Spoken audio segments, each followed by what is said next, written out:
Welcome to our channel. इस video में हम कक्षा 7वीं के विषय विज्ञान के अध्याय 1 पृथ्वी पर जीवन के सभी प्रश्नों के उत्तर जानेंगे। इस वीडियो को सुनने मात्र से ही आपको सभी प्रश्नों के उत्तर याद हो जाएंगे। उससे पहले अगर आपने हमारे चैनल को अभी तक सब्सक्राइब नहीं किया है तो जल्दी से सब्सक्राइब कर लीजिए और इस वीडियो को लाइक कर अपने फ्रेंड्स को जरूर शेयर करें। तो चलिए शुरू करते हैं। सबसे पहले हम करेंगे अभ्यास के प्रश्नों के उत्तर। सबसे पहला है रिक्त स्थानों की पूर्ति कीजिए। क जीवन की मूल आवश्यकताएं क्या है? तो यहाँ पर खाली स्थान में आ जाएगा भोजन, जल और वायु। जीवन की मूल आवश्यकताएं भोजन, जल और वायु है। ख है रेगिस्तान में दिन बहुत अधिक, यहाँ पर खाली स्थान में आ जाएगा गर्म तथा रात बहुत अधिक, खाली स्थान में आ जाएगा ठंडी होती है। तो रेगिस्तान में दिन बहुत अधिक गर्म तथा रात बहुत अधिक ठंडी होती है। ग है जीवधारी आपस में, यहाँ पर खाली स्थान में आ जाएगा खाद्य श्रृंखलाओं से जुड़े रहते हैं। जीवधारी आपस में खाद्य श्रृंखलाओं से जुड़े रहते हैं। अगला खाली स्थान है जहां जीवधारी रहते हैं और प्रजनन करते हैं उसे उनका, यहाँ खाली स्थान में आ जाएगा आवास। आवास कहते हैं। जहां जीवधारी रहते हैं और प्रजनन करते हैं उसे उनका आवास कहते हैं। अगला खाली स्थान है, यहाँ पर खाली स्थान में आ जाएगा अनुकूलन के कारण जीवधारी अपने आवास में बिना कठिनाई के रहते हैं। खाली स्थान में आ जाएगा अनुकूलन। अनुकूलन के कारण जीवधारी अपने आवास में बिना कठिनाई के रहते हैं। अगला प्रश्न है सही अथवा गलत कथनों को पहचान कर गलत कथनों को सही कर लिखिए। सबसे पहला है क रेगिस्तान में चारों ओर पानी ही पानी होता है।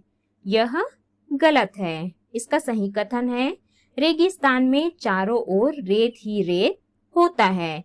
यहाँ पर पानी ही पानी की जगह पे आपको रेत ही रेत लिखना है, तो यह कथन सही हो जाएगा। अगला है ख समुद्री पौधे हवा में स्थित ऑक्सीजन लेकर श्वसन करते हैं। यह कथन गलत है, तो इसका सही कथन है समुद्री पौधे पानी में स्थित ऑक्सीजन से श्वसन करते हैं। अगला है ग आर्कटिक प्रदेश के मुख्य मांसाहारी जंतु चूहे, हिरण और खरगोश हैं। यह कथन गलत है। इसका सही कथन है आर्कटिक प्रदेश के मुख्य मांसाहारी जंतु भालू, भेड़िए, लोमड़ी और उल्लू हैं। अगला है घ आर्कटिक प्रदेश में रहने वाले जंतुओं के शरीर पर बाल पाए जाते हैं। यह कथन सही है। अगला है अंगा रेगिस्तान या आर्कटिक प्रदेश में रहने वाले जीवधारी हमारे आवास में रह सकते हैं। यह कथन गलत है, तो इसका सही कथन है रेगिस्तान या आर्कटिक प्रदेश में रहने वाले जीवधारी हमारे आवास में नहीं रह सकते क्योंकि वे इसके लिए अनुकूलित नहीं हैं। अब हम प्रश्न तीसरा इनके उत्तर दीजिए करेंगे। इसमें पहला प्रश्न है क छिपकली, घुन आदि जंतु पानी पीते हुए दिखाई क्यों नहीं देते? इसका उत्तर है छिपकली, घुन आदि जंतुओं को भोजन से ही पर्याप्त पानी मिल जाता है, इसलिए ये पानी पीते हुए दिखाई नहीं देते। अगला प्रश्न है ख दीवारों पर उगे पीपल के पौधे को खनिज लवण तथा पानी कहाँ से प्राप्त होता है? इसका उत्तर है दीवारों पर उगे पीपल के पौधे को खनिज लवण तथा पानी वातावरण में उपस्थित आर्द्रता से प्राप्त होती है। अगला प्रश्न है आर्कटिक प्रदेश के अधिकांश जंतु सफेद रंग के क्यों होते हैं? इसका उत्तर है आर्कटिक प्रदेश का अधिकांश भाग बर्फ से ढका रहता है। यहाँ के जंतुओं का सफेद रंग इन्हें वातावरण के प्रति अनुकूलित करता है। अतः वातावरणीय प्रभाव के कारण यहाँ के अधिकांश जंतु सफेद रंग के होते हैं। सफेद रंग इन्हें शत्रुओं से बचने में मदद करता है। अगला प्रश्न है, ऐसी खाद्य श्रृंखला का निर्माण कीजिए जो समुद्र से आरंभ होकर जमीन पर समाप्त होती हो। इसका उत्तर है, समुद्र से आरंभ होकर जमीन पर समाप्त होने वाली खाद्य श्रृंखला है समुद्री पौधे और काई।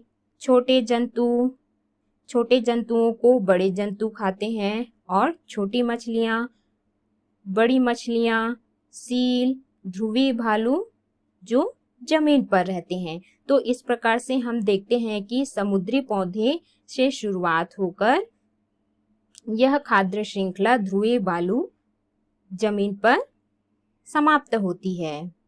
अगला है, रेगिस्तान तथा समुद्र की एक एक खाद्य श्रृंखला बनाइए। तो यहाँ पर है रेगिस्तान की खाद्य श्रृंखला। सबसे पहला आएगा रेगिस्तानी घास और कांटेदार झाड़ी। इनको छोटे बड़े कीड़े खाते हैं। फिर इनको रेगिस्तानी छिपकलियां और चूहे खाते हैं और फिर बाज और उल्लू खाते हैं। फिर है समुद्र की खाद्य श्रृंखला। इसमें समुद्री पौधे और काई, इनको छोटे जंतु, फिर बड़े जंतु और छोटी मछलियां खाती हैं। फिर इनको बड़ी मछलियां, फिर इसे सील, फिर इसे ध्रुवीय भालू खाते हैं।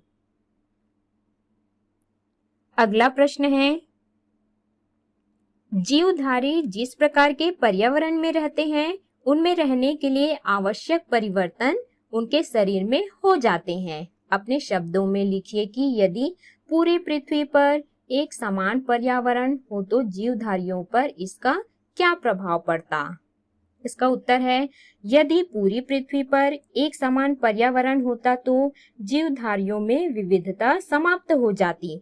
सभी जीवधारी एक समान दिखाई पड़ते, साथ ही पर्यावरण में एक ही प्रकार की खाद्य श्रृंखला होती, जिससे जीवधारियों के बीच आपसी संघर्ष बढ़ जाता व प्राकृतिक संतुलन बिगड़ जाता।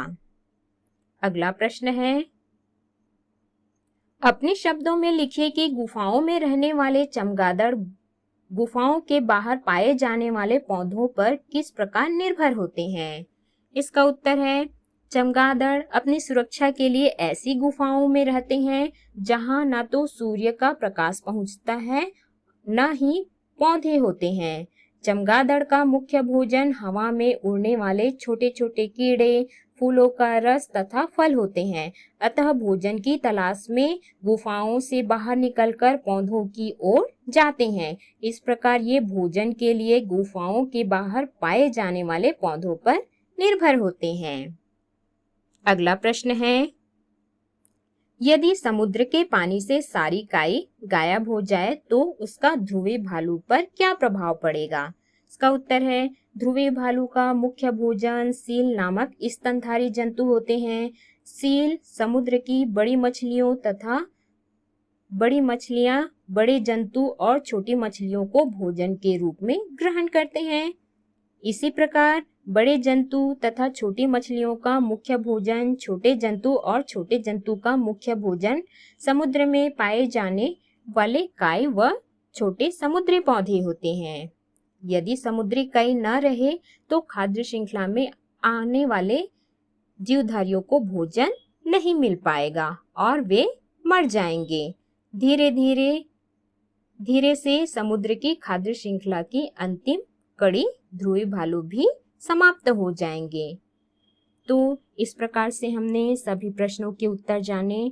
इस वीडियो को आपको सुनने से ही सभी प्रश्नों के उत्तर याद हो जाएंगे।